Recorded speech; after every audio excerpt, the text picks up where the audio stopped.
None of us, except for a mother who's had this set of events, will understand a mother's anguish. None of us, except a father who's been in this circumstance, will Hello, everyone. Welcome to the program. Do hit the subscribe button and thumbs up for this episode. The most heartbreaking episode of Sister Wives Season 19 has just come out. The family has been mourning Garrison's premature death. The family was spotted in the latest episode, taking Garrison's ashes to his final resting ground in Wyoming. However, most viewers were attracted to the comments of Garrison's Uncle Tim. Sister Wives. The Brown family reunion. The last episode began with Janelle and her kids reuniting. While she was glad that all were present, the reunion to the ashes of Barry Garrison was also a sad day. Janelle's kids and Christine's kids also reunited and went fishing. Kody and his family began digging his son's grave soon after. Kody said in his interview that he wants to do whatever it takes to pay tribute to his son. Most Sister Wives fans, however, were outraged by this and informed Kody that he should have paid respect to his son while he was alive. Fans' opinions on Uncle Tim's eulogy on social media. There were some Sister Wives viewers who discussed Uncle Tim, Kody's brother-in-law, and his comments at Garrison's funeral. They noticed that Tim's introductory remarks were borrowed from the movie The Princess Bride. As reported by the poster, they guessed that Garrison is a great fan of the film because he even threw a priest's lisp. Uncle Tim's Hawaiian, which is one of Garrison's favorite clothes, earned accolades from the OP as well. It reminded him of the cheerful nature of Garrison amidst the gravity everywhere. Furthermore, he described a father's remorse and a mother's sorrow. I thought that Kody made a pretty good call with this one. He sort of called out Kody in the rest of his lecture when he stated that you must be a man or a woman who shows up for others so they will eventually converge on you. It was truthful. It wasn't specifically sharp-tongued, but it did take the cue from the story, and Tim got Garrison's spirit right throughout. I also thought that he did a good job in the role, even sharing his opinions and subtly pointing out lessons that can be gleaned from this decent hand. I knew it immediately and thought that it was proper for Garrison. Ha, indeed. Older millennials and Gen Zers know the Princess Bride's mage speech well. Uncle Tim did an excellent job of breaking the ice by introducing himself and sharing a film that the siblings most likely adored. My goodness, that was the perfect tribute. So incredibly depressing. Sister Wives Garrison is remembered by Paedon Brown. The funeral service was also emotionally moving as they share their final words with Garrison. Most of the family members are heard crying in the background, but Payton's devotion put a smile on all their faces. Military tags were traded by Garrison and the Sister Wives star. The family was shocked, but when he offered his brother his last drink, considering the fact that they were both in the military, Paedon revealed in his interview that Garrison had a big impact in his life. Leon Brown of Sister Wives makes a rare appearance. Garrison's Sister Wives viewers recognize Leon Brown's rare appearances on their dad's show. But recently, when the family gathered for the funeral of their deceased brother Garrison, they honored their deceased brother by making an appearance. Leon has also honored their brother with some rare public statements since his passing. The Brown siblings recently met up for Sister Wives' funeral for Garrison. Leon is the only biological child of Mary Brown and the third overall child of Kody Brown. Leon, who publicly came out as transgender on Instagram in 2022, also uses they and them pronouns. Sister Wives fans have come to know Leon as being rather private over time. They don't appear too often on the show either. Leon had a cameo appearance on the show in one of the latest episodes aired on May 18, 2025, during the funeral of their brother Garrison Brown attended by the Brown family. Garrison died on March 5, 2024 at the age of 25. Subsequently, it was confirmed that he had taken his own life. Leon was seen with Maddie Brown Brush, their sister and daughter of Janelle and Kody Brown. During their time together in their session, Brush spoke of her strained relationship with her father by saying, "So with Kody, it's like I'm angry at the way things happened."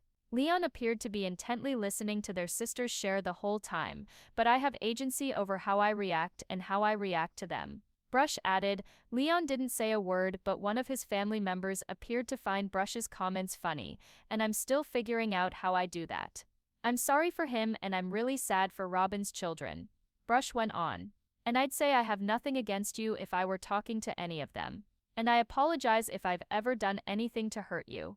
On social media, Leon has also made a couple of comments regarding Garrison. Then Leon spoke about Robyn's children and said, "I would want to have a chat with them." Brush continued, "I don't know what else to say. Like, I'm sorry if I've ever hurt you." Leon had shared a photo of them with their brother on Instagram at the time of his passing. They added the caption, a line from one of Garrison's favorite films, Dragonheart, "To the stars, Bowen, to the stars." Leon also shared a photo of themselves with their brother on social media on the anniversary of Garrison's death, as reported by Today. "I miss you more every day. It doesn't get easier, it just gets longer," was another caption for this photo. Leon's mother, Mary, is famous for being considerate of their right to privacy by hardly ever giving followers updates on them. In December 2024, Mary gave the people an update about Leon in one of her rare statements. Mary explained this then by stating, "They have decided not to be too public." Mary continued, "We chat a great deal, but I don't talk about them as much. They are both fine." Fans saw a meeting that was more than drama and caught something truly human. A grieving, healing, and remembering family together in the most poignant part of the latest season of the oldest family documentary show. The emotional climax that took place when one of their own was laid to rest in a place that had once comforted him before. Beyond the tears that were cried or the pause that existed between embraces is what made the broadcast segment so unforgettable. The heart-wrenching story takes a bereaved family through to a windswept location hidden within Wyoming's vast expanse. The remains of a beloved son and brother were buried in their final resting place here under the rolling hills and pine-scented atmosphere. And more than a death, what happened was an accounting, a moment when apologies were as bitter as sorrow and loyalties were weighed by the weight of loss. A mother provides comfort and grief. The camera lingered gently on a woman who was known for her unwavering strength at the beginning of the episode. She was with her children and had a sad smile on her lips. Both happy to have them all in one place and pained by the reason they were present. Her long, gentle hugs of every child spoke stories that no words could tell. Though she had been the anchor of her family for years, this time revealed the cracks in her armor brought about by the loss of a child whose memories attached to each glance and each quiet sigh. As the siblings, most of whom had been alienated by years of separation within their family and shifting allegiances, found a shared purpose. It was a special moment of unity. They cast fishing hooks into the adjacent lake, since their brother used to love angling. It was how they honored his spirit, permitting sunlight and laughter to mingle with grief, digging and bearing the weight afterwards. As one of the fathers grasped a shovel, the family lined up in a half-circle beneath a memory-saturated sky. He was once the matriarch of the family, but now he appeared more serious and stern than usual. His position as he tilled the soil expressed gravity and contemplation. He spoke to the cameras with a marked display of unprotected emotion. Most lifelong viewers interpreted a different meaning in his words, despite their motive to express a desire to celebrate the child he lost. A common refrain in the internet feedback was, "Where was all this devotion when the young man was still alive and hurting?" Those who had been following the story of the family for years were voicing their displeasure in the comments, as a reminder to the father that delayed love can often feel like love denied. The echo of the voice is also a family member who does not often appear on TV had the biggest influence. Not part of the large cast. A voice cut through the wind as people congregated near where he stood. The speaker was an uncle whose remarks were remembered even though he was humble in behavior. Dressing in a floral blouse that was reminiscent of the Dead style, he strode onto the stage with a touch of familiarity and a solemnity befitting the occasion. Most were surprised and reassured when he began with a line from a popular movie, one that was whimsical and homey. The understated lisp and playful wording seemed to surprise everyone. As some giggled, others began weeping. Like sunlight through storm clouds, the moment cut through the gloominess. The statement that came next struck a chord with those outside of the immediate family. He talked about both presence and loss, emphasizing that those who show up in life are the ones who are remembered when it's over. In his quiet, he spoke of a father's regret and a mother's open and obvious grief. While it was honest, it was not confrontational.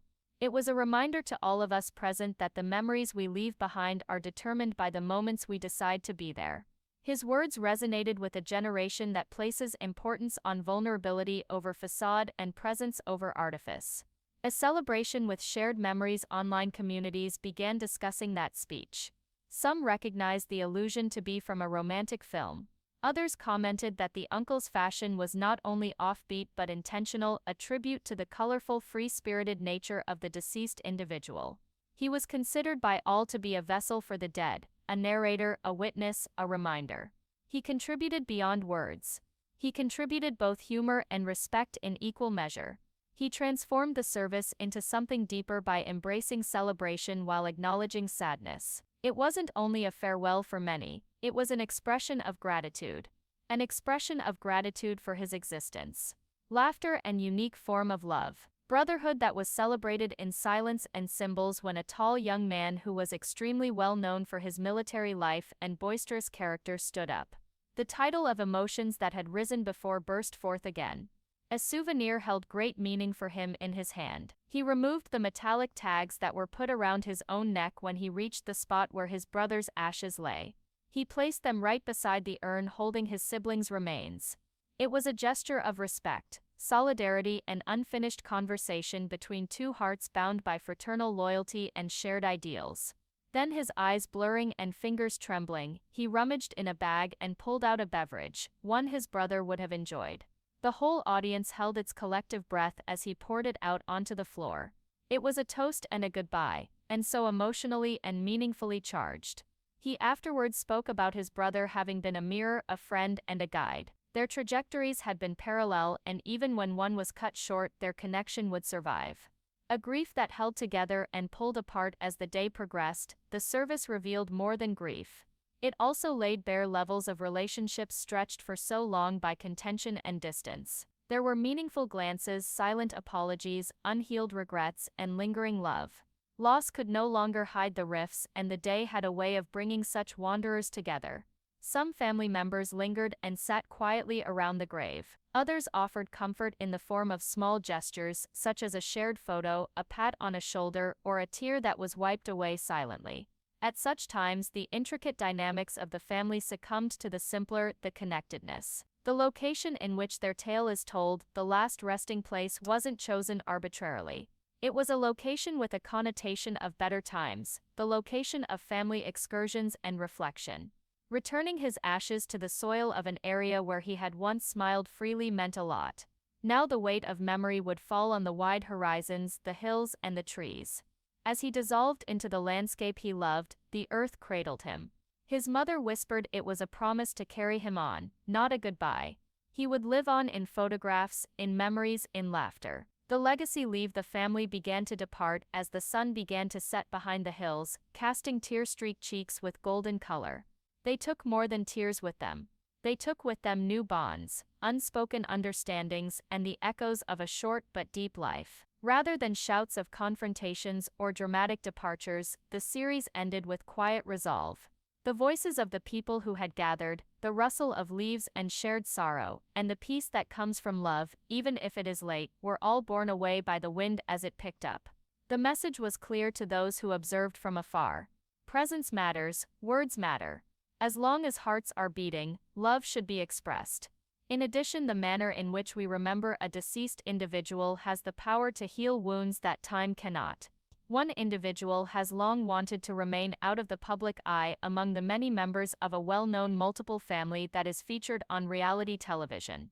While getting to know their family's complex and often publicly portrayed life, the audience has scarcely seen or heard of this person, who is best recognized by his introverted nature and unobtrusive presence. But this elusive family member was once again brought into the limelight during a recent family reunion surrounded by loss and memory.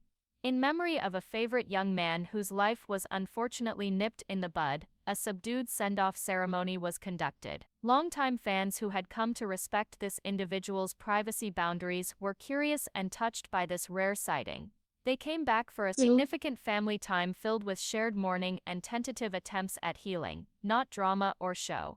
Trapped in complicated relationships and years of public scrutiny, the family got together to say goodbye and deal with the ongoing aftermath of their tragedy. The member of their family who is most notable for their unique position in the family hierarchy is the child of the patriarch and one of his wives.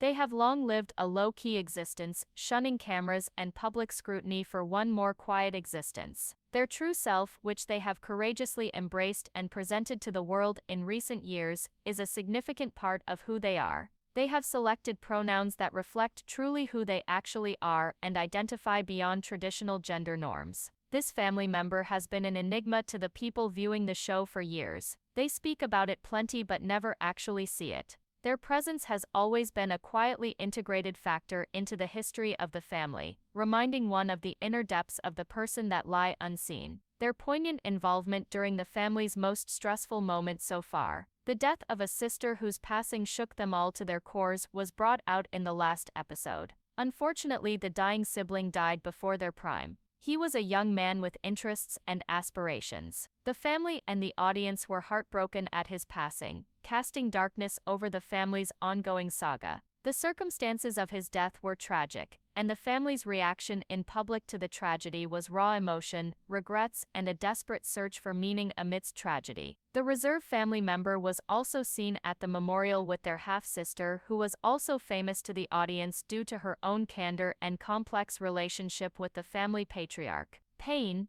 irritability, and unresolved resentments filled their conversation, particularly concerning their father's actions and the impact they had on their lives. The sister statements expressed regret and anger, yet they also expressed a conflict of letting go and wanting control over her responses. The sibling who had never wanted the spotlight listened attentively, bearing the responsibility of the family dynamics while maintaining a level head. Some of the other family members were present and responded in a light-hearted way that differed from the serious nature of the topic, showing the different ways in which human beings handle conflict and grief. Even the children of the family's latest wife were talked about, showing the intricate network of relationships that constitutes their blended family. Display of mourning extended beyond immediate siblings to include sympathy for anyone that may be affected by family conflict in an indirect manner. Apologies for past hurts and an aspiration to heal relations were the tentative modes of extension. Aside from the televised proceedings, this family member has been paying respects to the late brother on social media with a few genuine posts. One of the posts was a heartfelt quote from a fantasy film that was very close to the heart of the deceased, and a priceless photo of the two of them together. Followers who knew about the bond between these brothers, and also the ongoing heartache of those that remained behind,